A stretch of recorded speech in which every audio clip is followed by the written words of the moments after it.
In today's session, we will be starting the new module, that is module 3, which is optical sources and detectors. In this, we will be looking into the details of optical sources, optical detectors, and optical receivers. Okay, when you come across communications in general, you use detectors and receivers, interchangeable terms. But however, we will see when we come across these terms, what is the difference? Coming to the optical sources, when you talk about any circuit, any network, you have worked with the different sources, right? Voltage source, current source, talking about your experiments or be it a network theory. So sources are what? They provide energy to the circuit. So coming to optical sources, so these are the source, these are the energy providers for your optical communication system. So obviously these whatever voltage and current sources what you talk in terms of in your circuit theory, they are active components in your circuit. So similarly, optical sources, in case of optical fiber communication, they are considered to be the active components because they are providing the energy that is required for the communication. Okay, so that is the first point I have included in the introduction part. Optical sources, they are considered to be the active component in an optical fiber communication system. What is the major role of an optical source? Okay, if we come across, we have already seen in the introduction of the first module how optical fiber communication system looks like. Okay, it has got some input, optical source, then there is a what, some techniques we use for modulations and demodulations, then in between we have a channel. Okay, just try to recall at the end, at the receiving end side, we have some demodulation techniques. Then again we have a detector. Okay, so leds can be I think in case of your introduction part, we have taken leds and lasers as the optical sources. So here also optical sources, majorly we will see what is the categorization and what all sources we will be looking in detail. Okay, what they do, optical sources, they will convert the electrical energy. Okay, which is in the form of a current. Electrical energy is converted into optical energy, that is nothing but the light, because for optical fiber communication you want light wave. So that is provided by optical source. How? It will convert the electrical energy into the light. How? It will convert this in an effective manner, which will allow the light to be effectively launched or coupled into the optical fiber. Because if you take, this is your optical fiber, which is acting as a link, right, communication medium. Here at this end you are using the optical source, and at this end you are using the optical detectors and receivers. However, when you want the optical source and the fiber to be connected, we have already studied about the couplers. What is the operation of a coupler, optical coupler? So in order for the power or the energy to be coupled into the fiber, we make use of a coupler here. Okay, according to the specific application, we will see the type of the fiber and the source, they should be compatible. So we will be using a coupler here, so that whatever optical source will give you the light, it will be coupled into the optical fiber. Okay, this is the main the working of optical fiber. What is its main functioning? Okay, that is all about. Coming into the categorization. So how many types of optical sources are available? Basically, there are three types. First one, wide band continuous spectral sources. In good old days, when the other sources were not available, these wide band continuous spectral sources were used. So example in bracket I have written here, incandescent lamps. So what do you mean by this? जो भी heating से आपको right bulbs tungsten heating because of the filament heating you get the light, right? So that kind of example I'm giving you here for the first one, optical source which uses some filament to energize. Okay, heat से light produce होता है. That is wide band continuous spectral sources. This was the earlier days we used to use this. However, the main disadvantage of the first category is, as the name suggests, wide band hai. So because of the wide range of these, this is a wide range of the band, its capacity will be limited. And moreover, we were not having much techniques earlier. So we used to have much dispersion and attenuation losses. So that was the first case which we won't use. So the second type is monochromatic incoherent source. Okay, incoherent source, that is LED. LED is the example. The third type is monochromatic coherent source, that is laser. So now these two words I have used here. It is very important, incoherent and coherent. So what do you mean by this? What is the major difference between coherence and incoherence? Probably in your physics, you might have studied coherent sources, non-coherent, interference, diffraction. So there probably you might have heard about this word, coherent and non-coherent.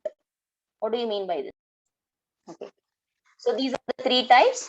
So majorly, whenever we have seen some of the problems in module 1 and module 2, most of the problems were included like an optical source, LED, or injected lasers, injection lasers. So those kind of words we have used in the problem statements. So most of the times, these two are the optical sources that are available. Okay. Hope you know the long form of lasers. Now, coming to some discussion on what is the requirement, what are the requirements of an optical source. Okay, when you are choosing an optical source, what you expect from that source. Okay, that is listed here. In earlier days, most powerful narrowband coherent light source were used. Helium neon laser I'm talking about, earlier days. However, this suffered a lot of attenuation and dispersion. As I told you, जब आप wide band का use करते हो, because of the disadvantages, then as the development proceeded, so we came across the LEDs and lasers. So further, because of these attenuations and dispersions, we go for most probably lasers and LEDs. They both are having their own advantages and disadvantages. Now coming to the requirements. If you are choosing an optical fiber, what all is expected from that optical source? First of all, size and the configuration should be compatible with the launching light into the optical fiber. Means you are using this optical source so that whatever light is coming out of this source, it should be coupled into the fiber, right? So जो भी आप source use कर रहे हो and यहाँ पे जो fiber end है, they should be properly sized and configuration should be compatible. So ये अगर ये compatibility issues होंगे तो attenuation and dispersion it suffers lot of problems.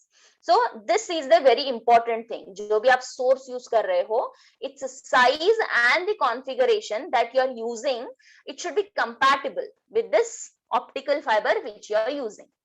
And ideally, the light should be highly directional. Obviously, we expect जो भी light produce होगा, it will be completely launched into the optical fiber without any loss. That is our expectation.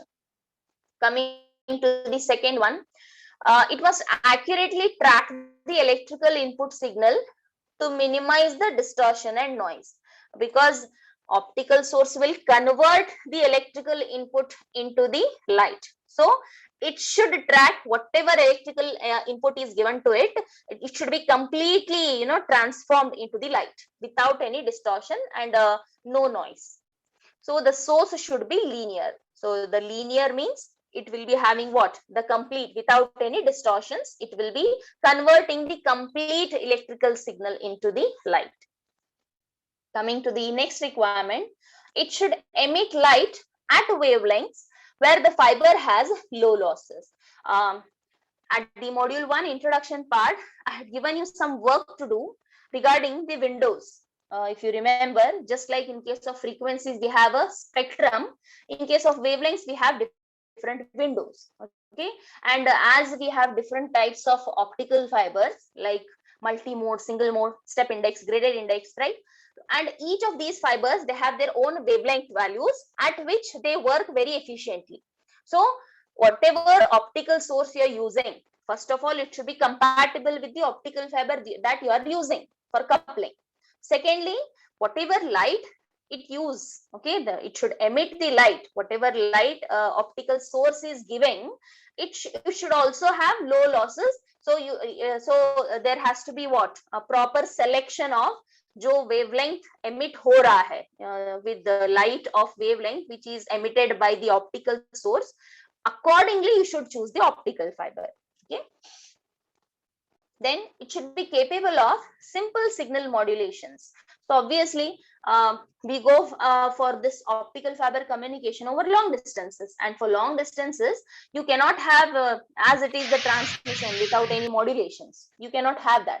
So obviously, you should go for certain modulation techniques. When it comes to long distance communication, modulation is a must. So whatever modulation schemes you use here in this case, it should be as simple as possible over wide bandwidth.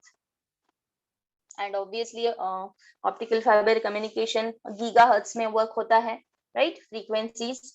So it should be simple but over a wide range of the frequencies.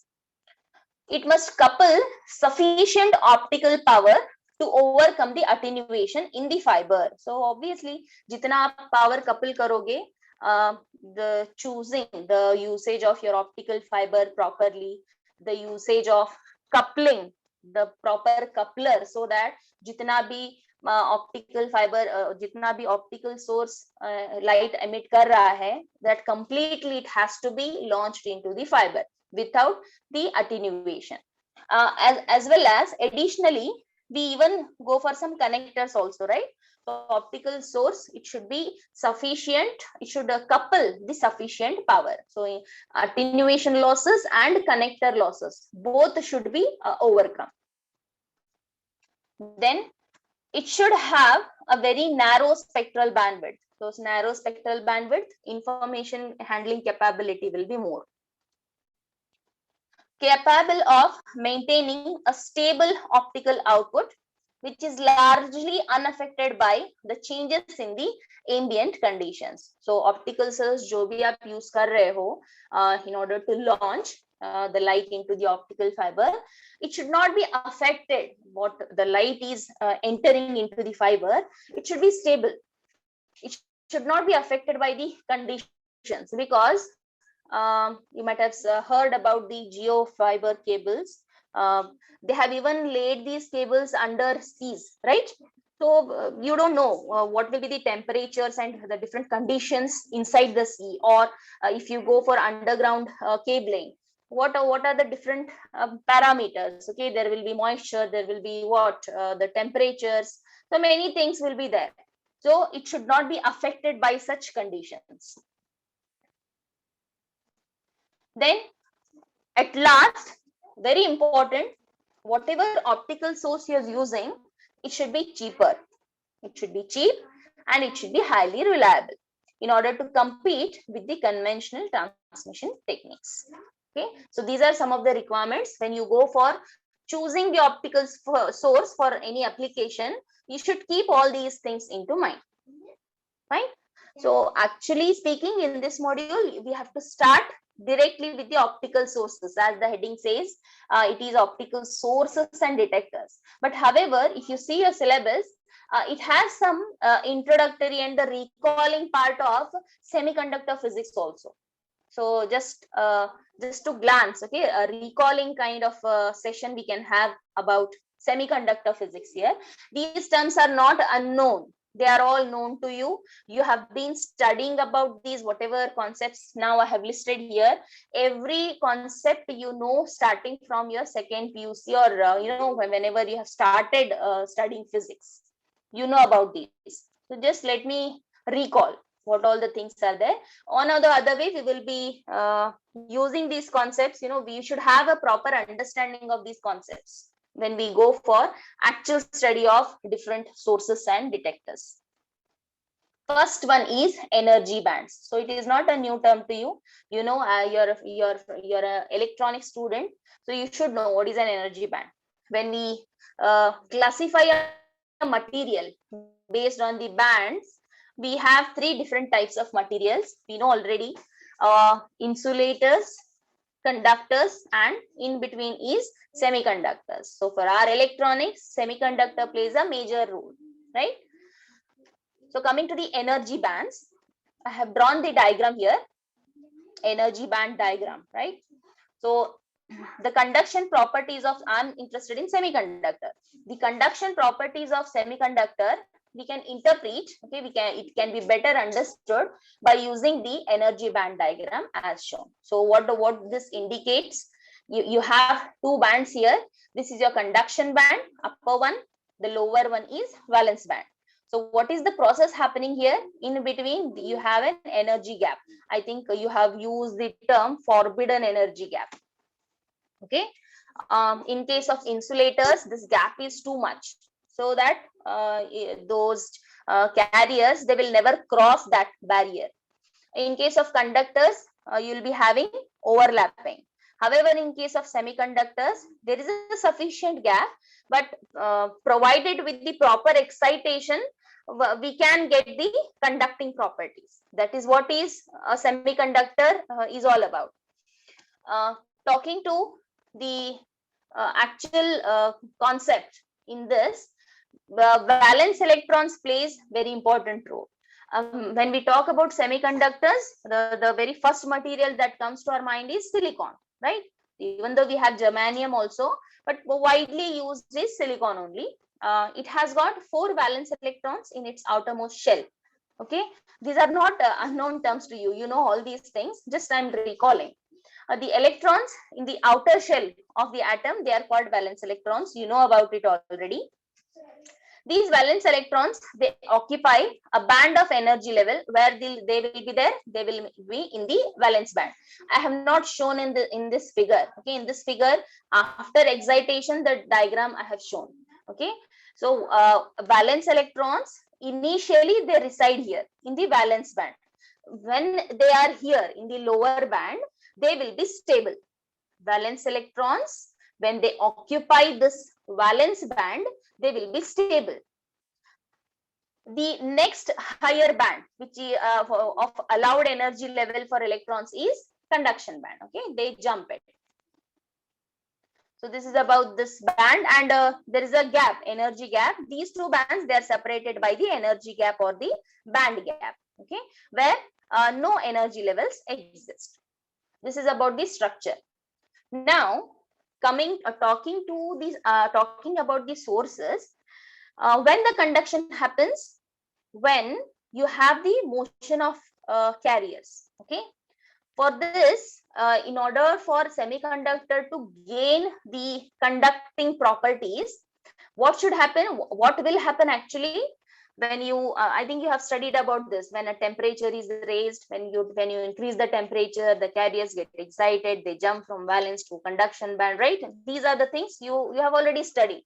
Let me just talk in terms of optical sources. There are basically 3 different types of excitations. Okay, how you can supply the energy, because at normal, as I said, the carriers will reside in the valence band where they are stable. But however, provided with the energy, they go, right? So there are different modes of excitations. We call, there are 3 actually, maybe aapne ye suna bhi hoga. The first one is absorption. The first is excitation is absorption. Second one is spontaneous. Okay, hope it is understood. Spontaneous emission. I'll write E. Okay, and the third one is stimulated emission. So these are the three categories where the excitation can take place in out of these three. Coming to normal, when I talk about the optical sources as LEDs, what will happen, even though okay, you're not supplying any energy, what will happen, whatever the valence electrons they are present here, okay, in the lower valence band, they absorb and they will jump. They absorb the energy and they jump into the conduction band. That is what is absorption. You are not providing any external energy here. Just that they are jumping from this to this, from this valence band to conduction band. That is absorption. But however, it is not sufficient for you to launch the light. Okay, that's why we go for the second is spontaneous emission. So in case of again LEDs, what will happen if you provide a little energy? If you provide energy to these the valence electrons which are residing in the valence band, they here in the valence band they are stable. If provided with the energy, they will get excited, they will jump to the conduction band.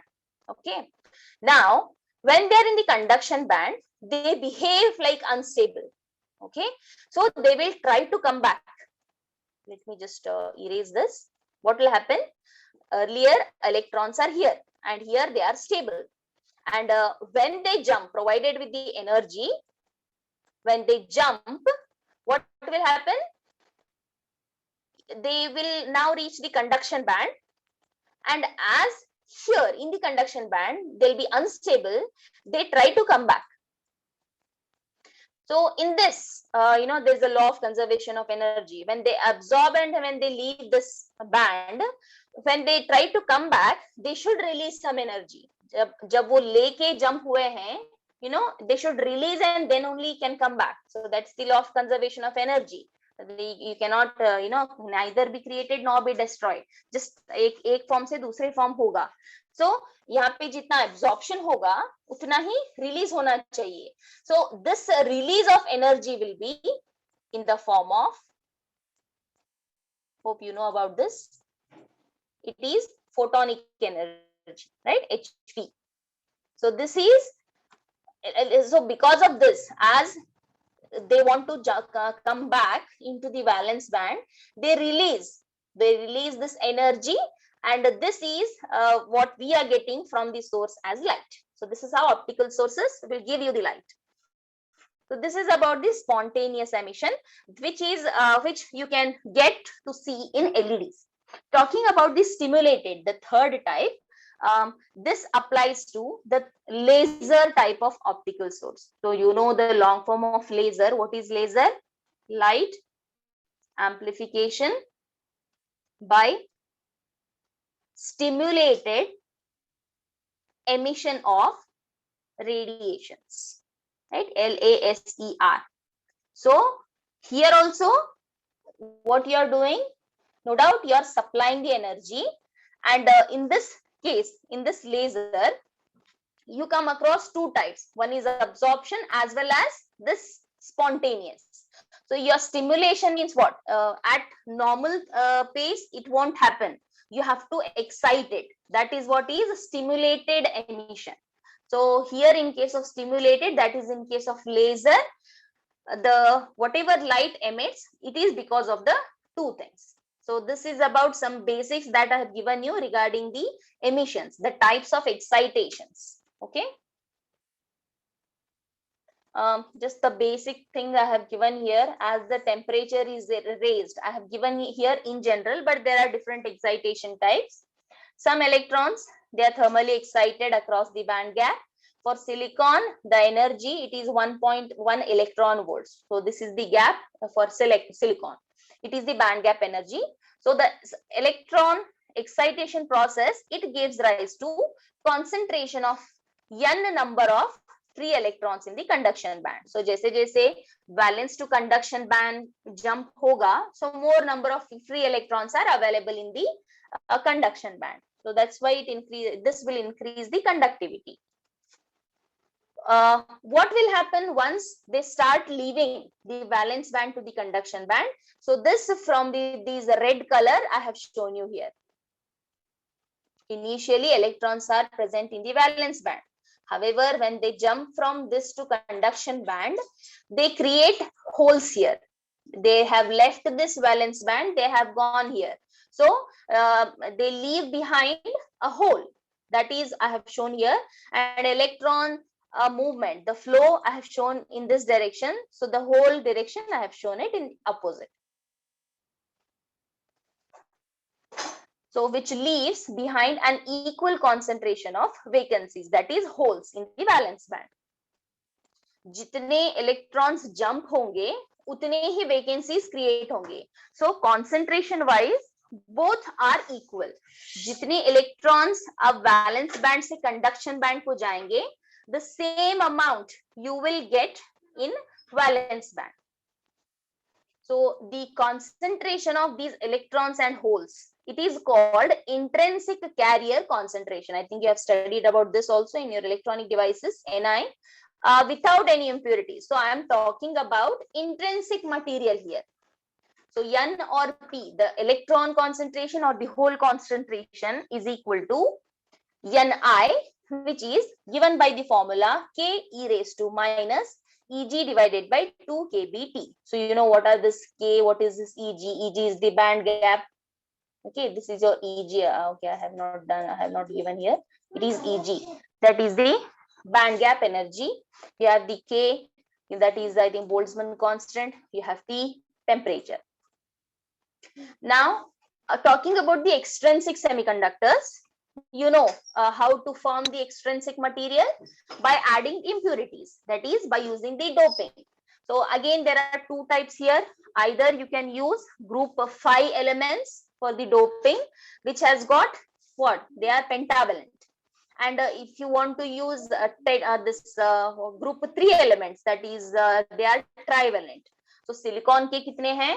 You have got 4 valence electrons. If you are using a group of 5 elements which are pentavalent, okay, out of these 5, 4 will make a pair. 4 with 4 covalent bonds will be formed. So electron hole pair will be formed. You know about this. However, 1 will be left.